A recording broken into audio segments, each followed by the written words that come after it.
గుంటూరు మిర్చి యార్డు వద్ద రైతులు ఆందోళన చేపట్టారు. మిర్చి క్వింటా ధర 10,000 రూపాయలకు పడిపోవడంతో తమకు ఎంతో నష్టం వస్తుందని రైతులు ఆవేదన వ్యక్తం చేస్తున్నారు. ప్రభుత్వం న్యాయం చేయాలంటూ మిర్చి రైతులు డిమాండ్ చేశారు.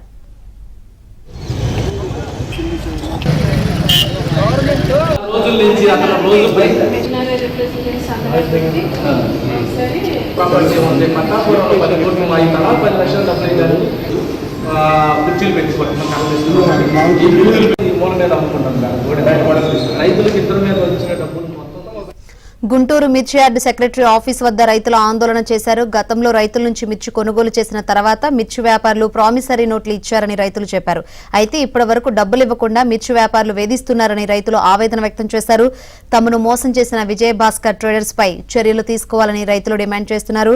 రైతుల ఆందోళన సంబంధించి మరిన్ని వివరాలు అందించేందుకు మా ప్రతినిధి సాంబశివరావు సిద్ధంగా ఉన్నారు. సాంబశివరావు, శంకరి, గుంటూరు మిర్చి యార్డు కార్యదర్శి ఆఫీసు వద్ద రైతులు ఆందోళన పెట్టారు. అచ్చంపేట పెదకూరపాడు నియోజకవర్గంలోని అచ్చంపేట ప్రాంతానికి చెందిన రైతుల నుంచి విజయ్ భాస్కర్ ట్రేడర్స్, విజయశ్రీ ట్రేడర్స్ పేరుతో కూడా వ్యాపారులు మిర్చి కొనుగోలు చేసి డబ్బులు ఇవ్వకుండా వారికి ప్రామిసరీ నోట్లు ఇచ్చిన పరిస్థితి అయితే ఉంది. కొంతకాలం పాటు ఆ నోట్లు పెట్టుకుని డబ్బులు వస్తాయని తిరిగిన రైతులకి ఇప్పుడు డబ్బులు అడుగుతుంటే వ్యాపారులు డబ్బులు ఇవ్వకుండా బెదిరింపులకు పాల్పడుతున్నాడు.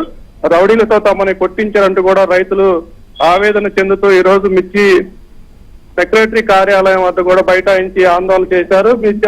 విజయశ్రీ, విజయభాస్కర్ ట్రేడర్స్ కు లైసెన్స్ రద్దు చేసి తమకి న్యాయం చేయాలంటూ కూడా రైతులు ఆందోళన బాట పట్టిన పరిస్థితి ఉంది. దీనిపై కూడా మిర్చి యార్డు కార్యదర్శి చంద్రికకు బాధ్యత. రైతులైతే తమ వద్ద ఉన్న సిప్పులు, ప్రామిసరీ నోట్లు కూడా ఆమెకి చూపించి తమకు న్యాయం చేయాలని కూడా విజ్ఞప్తి చేసిన పరిస్థితి అయితే కనిపిస్తుంది. శంకరి.